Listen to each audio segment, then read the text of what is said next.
Let me just briefly recap as we're moving into the literary prophets, or the classical prophets they're sometimes called. It's easiest to think of them as being associated with particular crises in the nation's history. We're not going to be looking at them all, and I've picked out some of the main ones that we'll be looking at, really. They're exemplary in a number of different ways. So you have prophets of the Assyrian crisis. This is when the two kingdoms still exist. So in the north, prophesying in Israel, you have Amos and Hosea.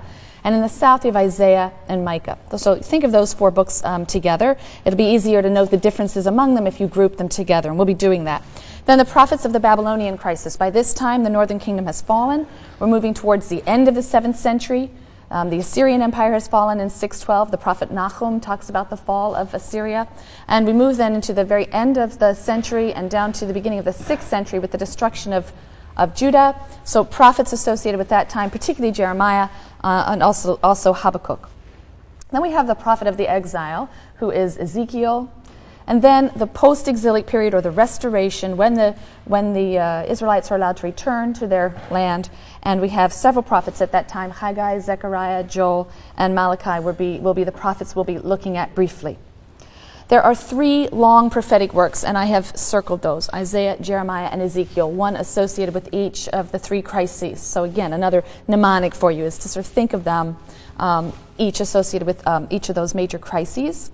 And the rest are all much shorter works. I think Obadiah being the shortest, really just a very, very short work.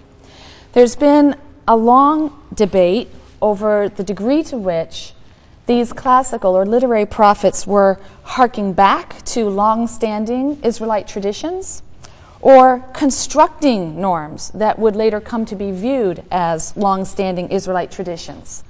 Kaufman describes these classical prophets as the standard bearers of the covenant. This is his term. And in his view, they could be seen as conservatives. But by the same token, he says, the new prophecy conceived of ideas that Israelite thought of the earlier time had not conceived. And in this sense, Kaufman argues they are also radical. He describes them as radical conservatives, or conservative radicals. As a result of the radical nature of some of their message, the prophets had to speak with great exaggeration, and you will notice this when you read their writing. Great exaggeration, a lot of dramatic imagery, dramatic features. They denounced the people, they chastised the people, and as a result they were often scoffed at or even persecuted in return. But eventually the nation would come to enshrine their words in its ancient sacred heritage, which is testimony to the fact that their message must have served a crucial role at some time in the changing political and religious reality. Now, we've already talked about the Deuteronomistic historiosophy and how it developed as an interpretation of the historical catastrophes of 722 and 586. And this interpretation made it possible for Israelites to accept the reality of the defeat of the nation, the defeat of Israel, without at the same time losing faith in God. The defeat of Israel, the exile of the nation, was not to be taken as evidence that God was not the one supreme Lord of history, or that God was a faithless God who would abandon his covenant and his people. The defeat and the exile were interpreted to affirm precisely the opposite. God, as the universal God, could use other nations as his tool. He could use these nations to execute judgment on his people, and he did this in an act of faithfulness, ultimately, faithful to his covenant, which promised punishment and chastisement for the sins of the people, the sins of idolatry. The classical literary prophets, Isaiah, Jeremiah, Ezekiel, and the 12 minor prophets, follow the basic thrust of this interpretation of events. They agree that the defeat and the exile are evidence rather than disproof of God's universal sovereignty, and they agree that they are God's just punishment for sin. But they're going to differ from the Deuteronomists in 2 significant ways. First, they're going to differ in their identification of that sin. For the prophets, it isn't just idolatry for which Israel is punished, although that's important too. And second of all, they're going to differ in their emphasis on a future restoration and a glory, a message that we don't find in the Deuteronomistic historian. The individual books of the prophets are really arranged according to 2 principles, interacting principles: size and chronology.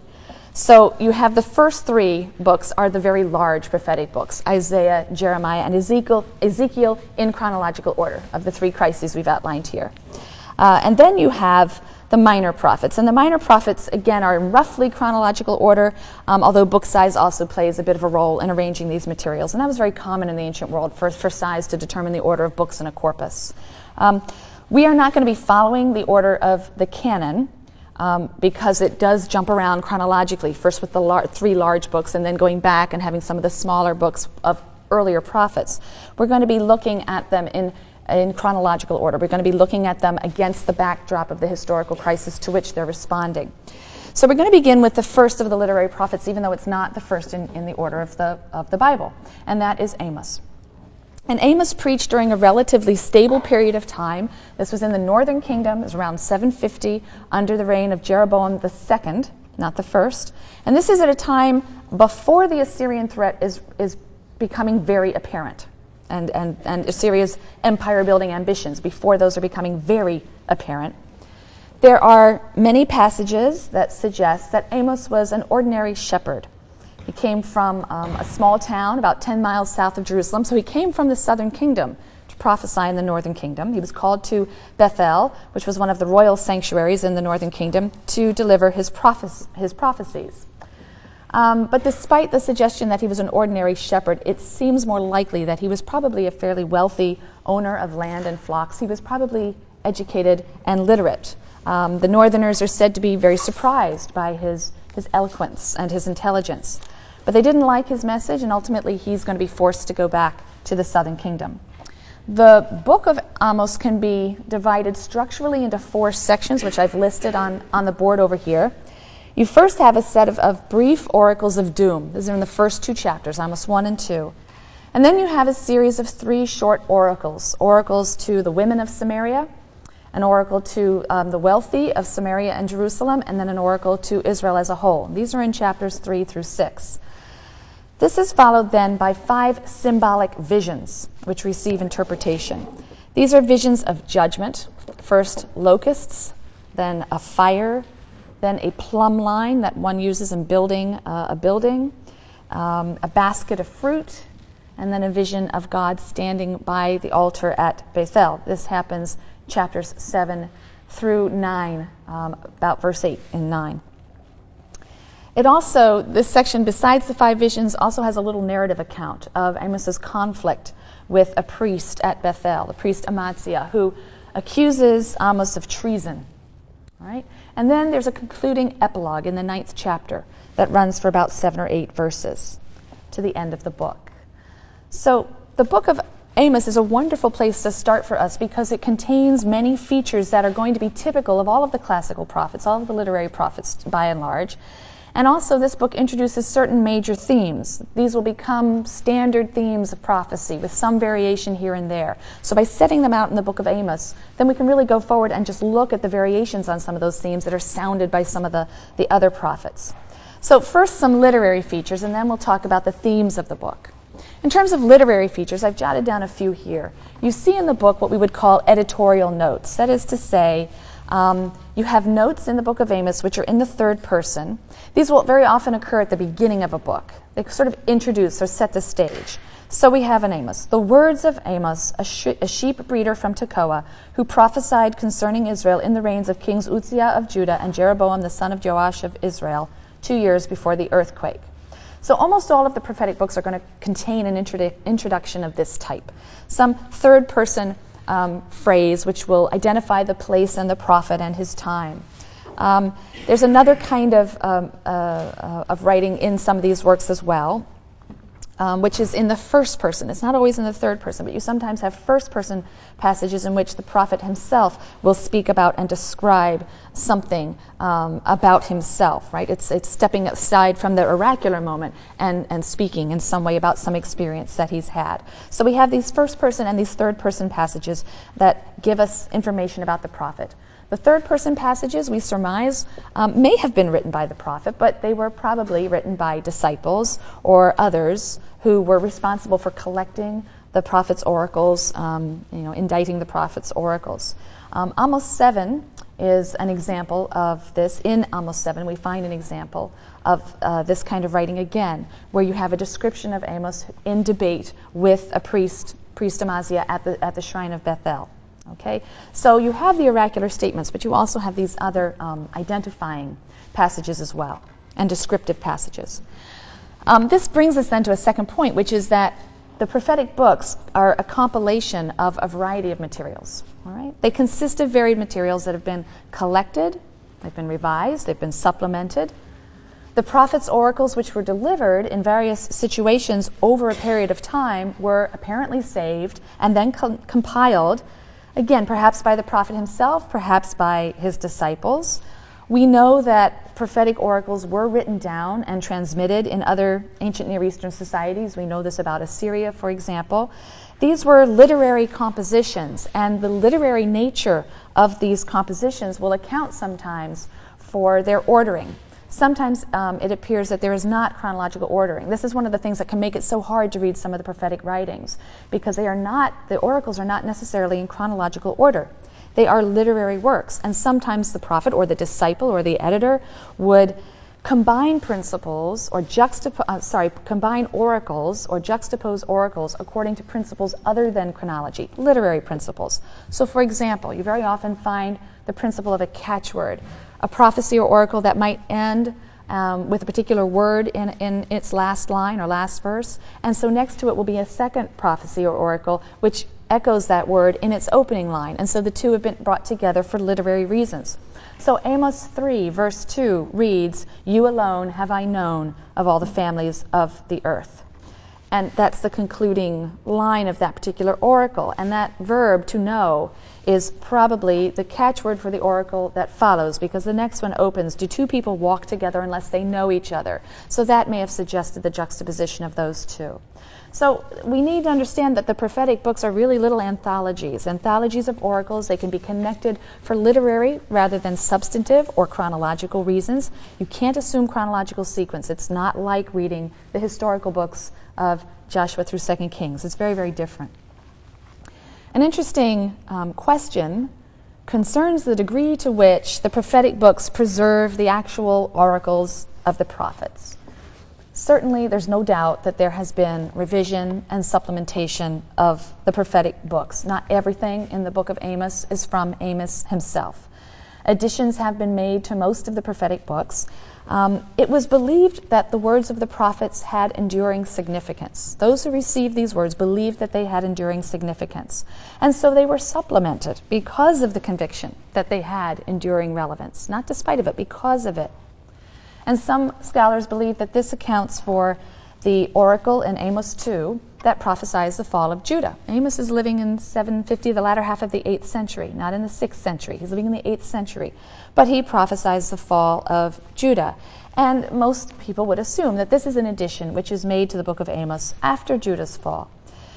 These supplementations and additions and revisions that we will see in some of the prophetic books, and some of them are quite obvious, were not completely promiscuous. I don't want to give you the idea that they were, because there are many instances in which a prophet's words are not updated, are not modified, even though the failure to do this leaves the prophecy woefully out of step with what actually came to be later. So those kinds of inconsistencies between a prophet's words and later fact would suggest that there was a strong tendency to preserve the words of the prophet faithfully. So we will see both tendencies within the literature. Tendency to leave words intact, and at the same place, a tendency to supplement or to add sections to the prophetic writing. A third feature that we'll see in many of the prophetic books is what we call the call. And this is common to most of the prophets. It's the claim to authority as a result of having been called by God to deliver his word. We talked before about apostolic prophecy, this notion of the prophet as someone who is sent by God with a message, not someone who is consulted by a client to find out what God thinks. The irresistibility of the call is a feature of these passages, and we find it illustrated in Amos 3, verses 7 and 8. After citing a series of proverbs that illustrate inexorable cause and effect, for example, he says, "Does a trap spring up from the ground unless it has caught something?" And then the oracle continues, "A lion has roared, who can but fear? My Lord God has spoken, who can but prophesy?" Right? There's this irresistible call. We find metaphors used liberally throughout the prophetic writings. And Amos describes his prophecy by means of two types of metaphors, word and vision. So many of the prophetic oracles will be introduced by the phrase, the word of Yahweh came unto prophet X. The word of Yahweh came.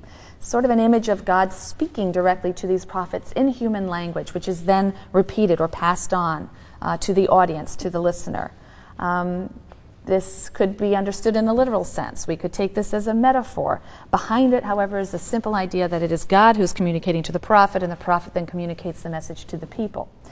But in addition to hearing, Amos and many of the other prophets also see. So the word of the Lord comes, but in other moments the prophetic oracle will be introduced by verbs or words and connected with seeing and vision. Hence the word seer as a designation for a prophet also. Yes.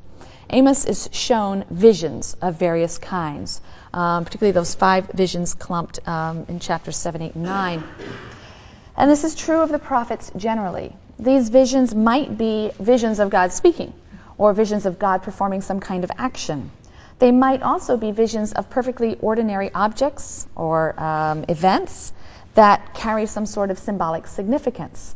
So we have 5 visions in Amos in chapters 7 through 9, and some of them are visions of ordinary objects, but those objects have some special coded meaning or symbolic significance for Israel. And then we have visions of extraordinary things as well. So we have a locust plague. It's about to consume the crop right after the king has taken his share, his taxes of the crop. Not such an extraordinary vision. But then there's a vision of a fire that consumes the lower waters that are pressed down below the earth and which threatens to consume even the soil, the earth itself. So it's an extraordinary vision. We have a vision of the plumb line, right? The tool that's used by builders.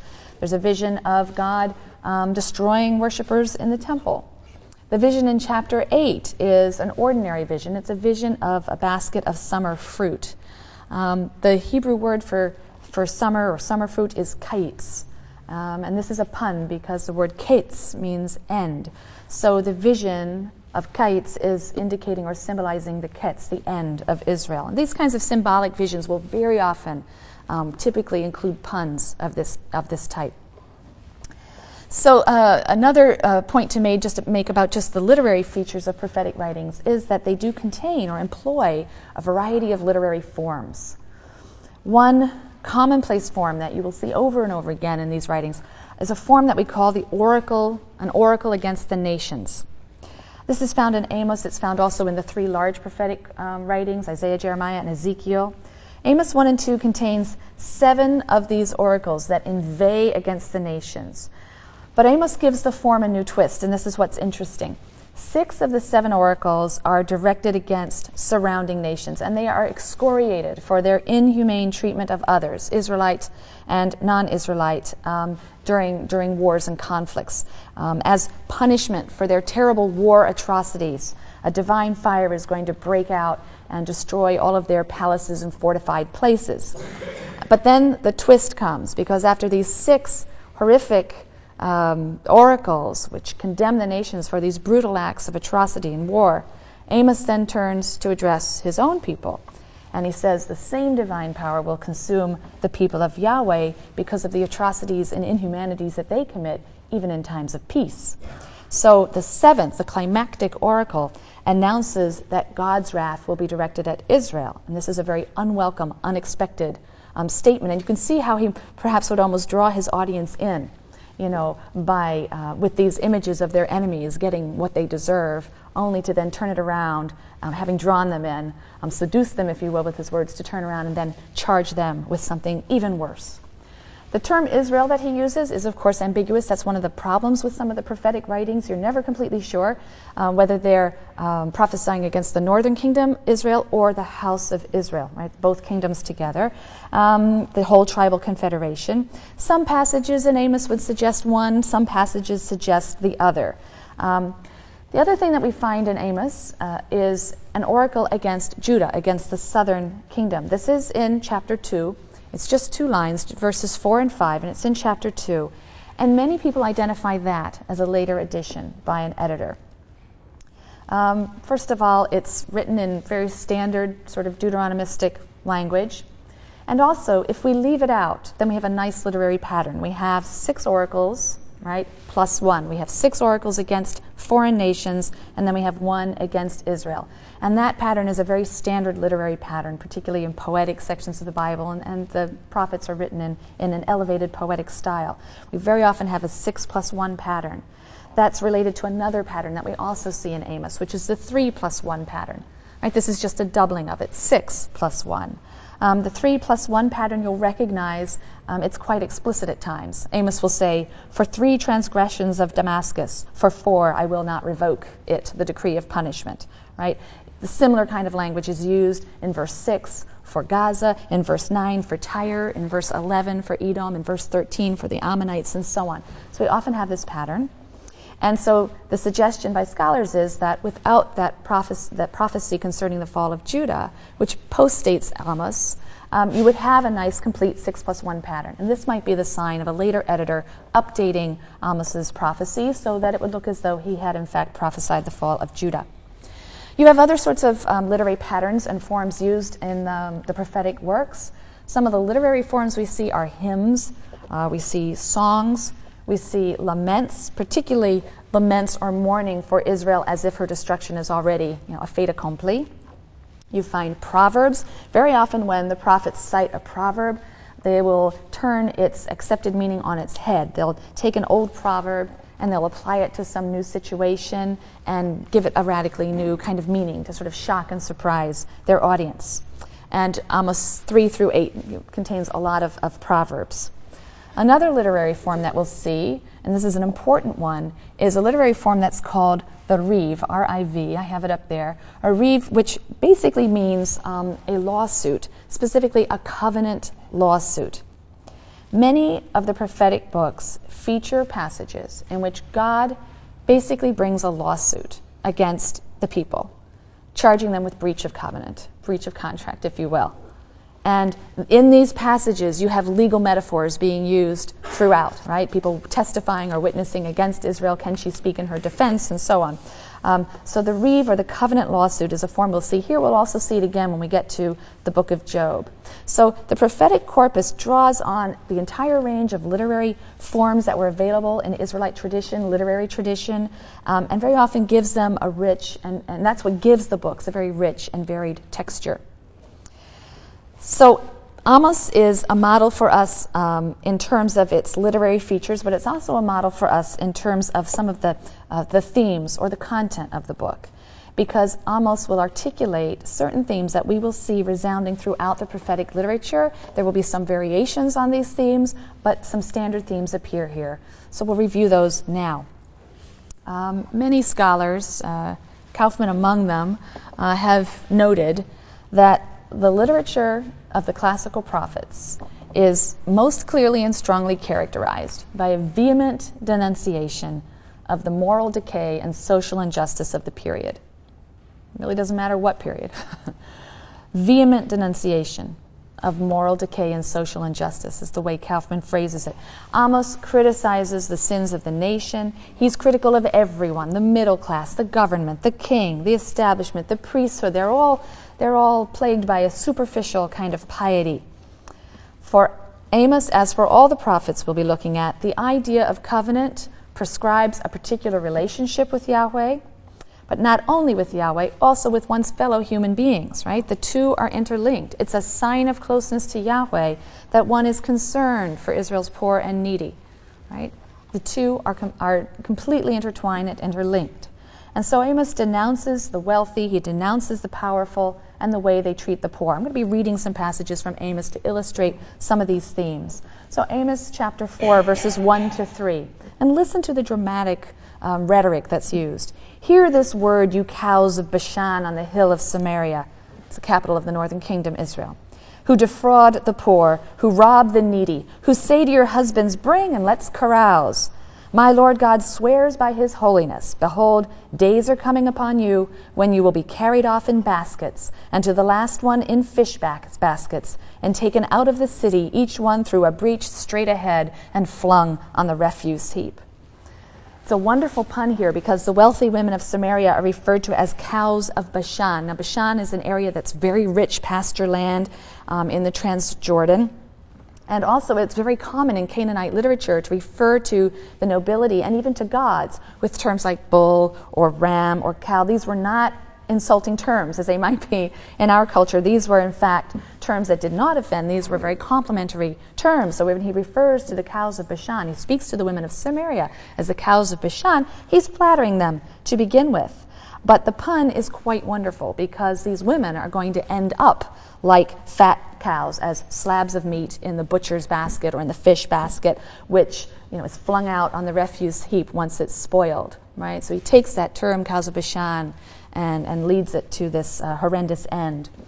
Amos 6, verse 1 and verses 4 through 7. This is another scathing attack on the idle life of the carefree rich who ignore the plight of the poor. Woe to those at ease in Zion, of course that's the capital of the southern kingdom, Jerusalem, and those confident on the hill of Samaria, the northern kingdom, you notables of the leading nation, on whom the house of Israel pin their hopes. They lie on ivory beds, lolling on their couches, feasting on lambs from the flock and on calves from the stalls. They hum snatches of song to the tune of the lute. They account themselves musicians like David. They drink straight from the wine bowls and anoint themselves with the choicest oils. But they are not concerned about the ruin of Joseph. Assuredly, right soon they shall head the column of exiles. They shall loll no more at festive meals. It's a great image of them lying about as the head of the nation. Well, they'll be at the head of the nation as it moves into exile. And on an archaeological note, I understand that in Samaria they have in fact uncovered all kinds of ivory furniture and ivory coverings that would then be attached to furniture. So the image of them lolling on ivory couches in Samaria apparently makes a lot of sense. So the moral decay, the greed, the indulgence of the upper classes, this is directly responsible for the social injustice that, according to the prophets, outrages God. Amos 8, 4 through 6. Listen to this, you who devour the needy, annihilating the poor of the land, saying, oh, if only the new moon were over so that we could sell grain, the Sabbath so that we could offer wheat for sale, using a measure that is too small and a shekel weight that is too big, tilting a dishonest scale and selling grain refuse as grain. We will buy the poor for silver, the needy for a pair of sandals. The Lord swears by the pride of Jacob, I will never forget any of these doings. Again, notice that they are prone to extreme formulations and high-flown rhetoric. And sometimes when you strip away the rhetoric, you see that the crimes that are being denounced are not murder and rape or horrendous physical violence. These are obvious and grievous violations of social morality. Rather, many scholars have pointed out, but I think Kaufman chief among them, that the crimes that are denounced here are crimes that are prevalent in any society, in any era. The crimes that are denounced as being utterly unacceptable to God, infuriating God to the point of destruction of the nation, are the kinds of crimes we see around us every day. Taking bribes, improper weights and balances, lack of charity to the poor, indifference to the plight of the debtor. A second theme that's pointed out again by many scholars is what Kaufman calls the idea of the primacy of morality. That is to say, the idea or the doctrine that morality is not just an obligation equal in importance to the cultic or religious obligations, but that morality is perhaps superior to the cult. What God requires of Israel is morality and not cultic service. Now, the prophets are all going to have, we're going to see many different attitudes towards the cult among the prophets. So allow that to be become a more nuanced statement as we go through. Some are going to reject the cult of the entire nation, others will not. So there's going to be some variation, but certainly morality is primary. And their words could at times be very harsh and very astonishing. Amos 5, verses 21 to 24. I loathe, he's speaking now as God, right? So God is speaking, and God says, I loathe, I spurn your festivals. I am not appeased by your solemn assemblies. If you offer me burnt sacrifices or your meal sacrifices, I will not accept them. I will pay no heed to your gifts of fatlings. Spare me the sound of your hymns, and let me not hear the music of your lutes, but let justice well up like water, righteousness like an unfailing stream. This is an attack on empty piety, on the performance of rituals without any meaning, perhaps, behind that performance, or in accompaniment to social injustice, right? That the two can't happen at the same time. And that's a theme that is sounded repeatedly throughout prophetic literature. So for Amos and for all the prophets, injustice is sacrilege. The ideals of the covenant are of utmost importance, right? That's why they are called the standard bearers of the covenant, harking back to the covenant obligations. And without the ideals of the covenant, the fulfillment of cultic and ritual obligations in and of itself is a farce, right? That's not to say that they would be rejected were Israel to be upholding the covenant. So this rejection of the cult depends, of course, on a caricature of cultic and ritual performance, right? The prophets caricature it as meaningless. They caricature it as unconcerned with ethics or with the ideals of justice and righteousness. But internal cultural conflicts often do involve the caricaturing or the ridiculing of an opponent's beliefs or practices. But for some of the prophets, the rejection of the cult was quite radical. That's an idea that's not yet really fully formed in Amos. We're going to see, again, that some of the prophets will reject the cult of the nation, not just the cult of the wicked, but everyone. Even if performed properly and by righteous persons, there will be one or two prophets who believe the cult has no inherent value or no absolute value for God. In some sense, this is a view that we've already encountered in sources devoted to the cult, even in a source like P, the priestly material. Priestly material is already moving towards the idea or establishing the idea that the cult is an expression of divine favor rather than divine need, right? It doesn't really have an actual value necessarily for God. It doesn't really affect his vitality. It's given to humans as a ritual conduit, as a way to attract and maintain God's presence within the community, or to procure atonement for deeds or impurities that might temporarily separate one for God. So already in the priestly source, we have a very complicated notion of the function of the God for society and humanity. So the prophetic doctrine of the primacy of morality seems to be a reaction against other views of cultic practice. Perhaps there were popular assumptions about the automatic efficacy of the cult and its rites. But Kaufman's been joined by many other scholars who argue that the prophets raised morality to the level of an absolute religious value, and they did so because they saw morality as essentially divine. The essence of God is his moral nature. Moral attributes are the essence of God himself. So Kaufman notes that he who requires justice and righteousness and compassion from human beings is himself just and righteous and compassionate. This is the prophetic view. The moral person can metaphorically be said to share in divinity. This is the kind of apotheosis that you find then in the prophetic writings, not the idea of a transformation into a divine being in life or even after death, but the idea that one strives to be God-like by imitating his moral actions. The idea, again, of imitatio Dei. A third feature of the prophetic writings, this is again underscored by Kaufman, but also many other scholars, and that is the prophets' view of history, their particular view of history. Their interpretation of the catastrophic events of 722 and 586.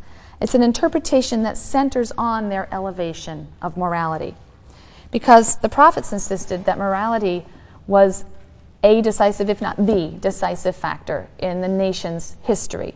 Right? Israel's acceptance of God's covenant placed certain religious and moral demands on her.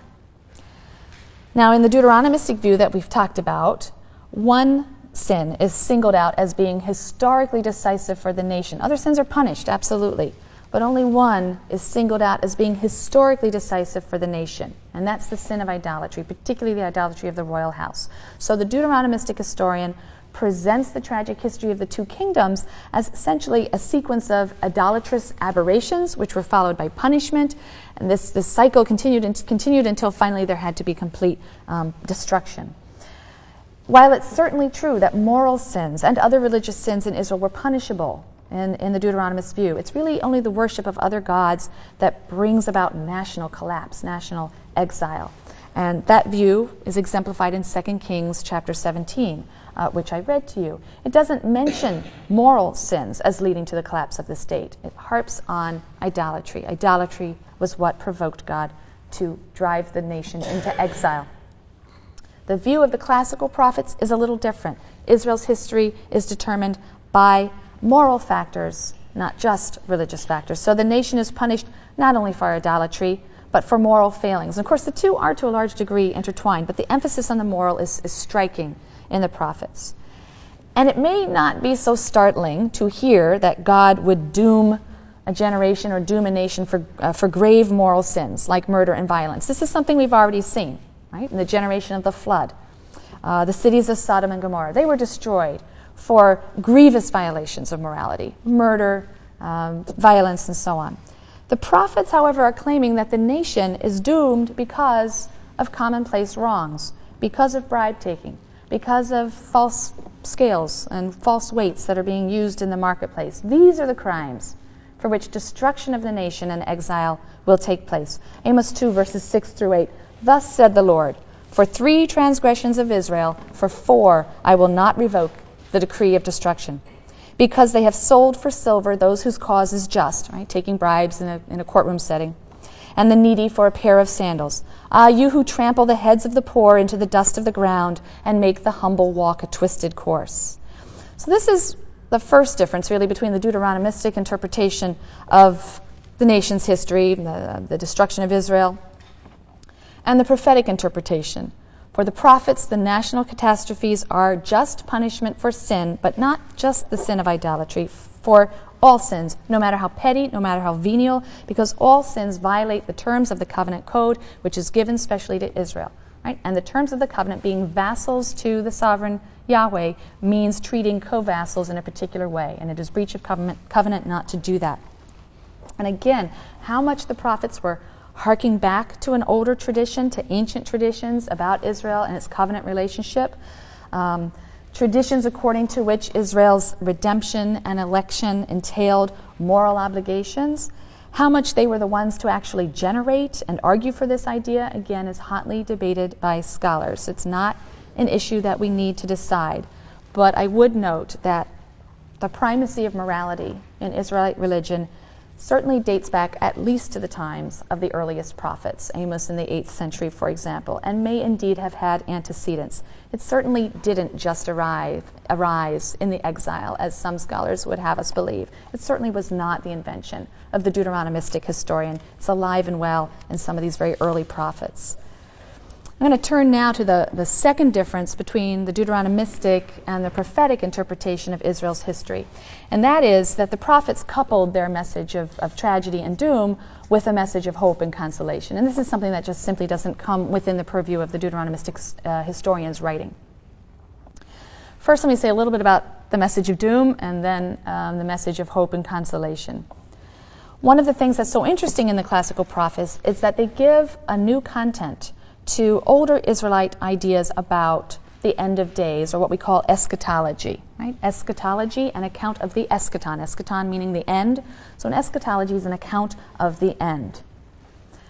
The prophets warned that unless they changed, the people were going to suffer the punishment that was due them. And in fact, the people were very foolish to be eagerly awaiting or eagerly expecting what was popularly known as the day of Yahweh, or the day of the Lord. That's how the prophets refer to the day of Yahweh, as if it were a popular conception out there in the general culture. It was a popular idea at the time that on some future occasion God would dramatically intervene in world affairs, and he would do so on Israel's behalf. He would lead Israel in victory over her enemies. They would be punished. Israel would be restored to her full and former glory. And that day, the day of the Lord, or the day of Yahweh, in the popular mind, was going to be a marvelous day, a day of victory for Israel, triumph for Israel, and a day of vengeance on her enemies.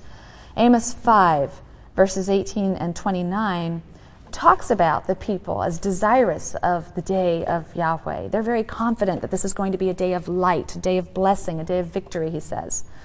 But the prophets, Amos among them, tell a different story. According to them, if there is no change, then this day of Yahweh is not going to be some glorious thing that the people should be eagerly awaiting. It's not going to be a day of triumph for Israel. It will not be a day of vengeance on her enemies. It's going to be a dark day of destruction. It's going to be a day of doom when God will finally call his own people to account. So this is another instance of the way in which the prophets tried to radically surprise their audience by taking an older concept and reversing its meaning, changing its meaning. And here they've transformed the popular image of the day of Yahweh from one of national triumph to one of national judgment. Amos 5, verses 18 through 20. Ah, you who wish for the day of Yahweh, why should you want the day of the Lord? It shall be darkness, not light, as if a man should run from a lion and be attacked by a bear, or if he got indoors, should lean his hand on the wall and be bitten by a snake. There's going to be no place to hide, in other words. Surely the day of the Lord shall not be light, but darkness, blackest night, without a glimmer. Or chapter 8, verses 9 through 12. And in that day, declares my Lord God, I will make the sun set at noon. I will darken the earth on a sunny day. And I will turn your festivals into mourning and all your songs into dirges. I will put sackcloth on all loins and tonsures on every head, mourning rites. I will make it mourn as for an only child, all of it as on a bitter day. So again, at the heart of this idea that the day of Yahweh is being transformed into this day of judgment is the old idea that God is the God of history, right? God can control the destiny of nations. He can control the actions of nations. It's not a new idea. But in the past, or not so much in the past, I suppose, it would have been present to the prophets. The prophets were reacting against a notion that God's involvement with other nations was always undertaken on Israel's behalf. This is the idea they seem to be battling. In other words, they're battling the idea or the assumption that God controlled other nations by exercising judgment on them and punishing them and subjecting them to Israel. And the prophets are challenging this idea. And they're making a very shocking, or what would have been heard as a shocking and extraordinary claim. God is, of course, yes, the God of history, of all history. He is concerned with all nations, not only Israel. But his involvement with other nations doesn't extend merely to their subjugation. If need be, or rather, if Israel deserves, then God will raise up another nation against her. So the final chapter in Amos begins by proclaiming this idea of utter destruction. I will slay them all, God says, and not one of them shall survive.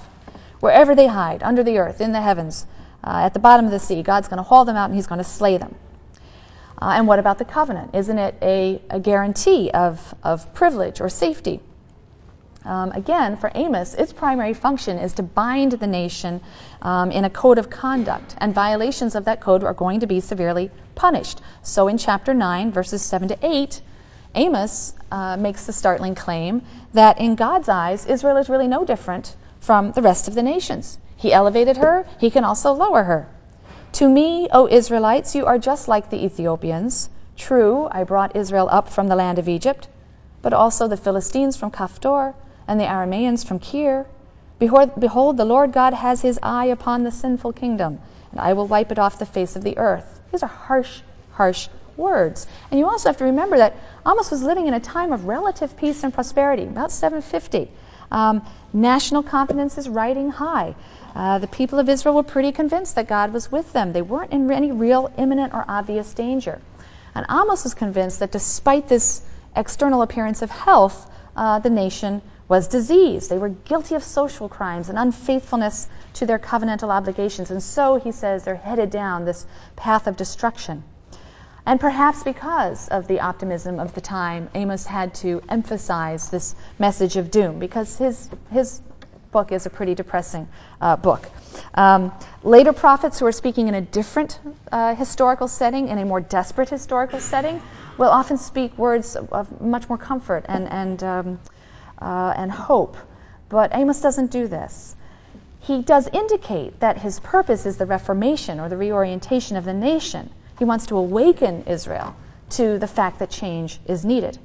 Amos 5, verses 14 and 15, seek good and not evil, that you may live, and that the Lord, the God of hosts, may truly be with you, as you think. Right now you think he's with you.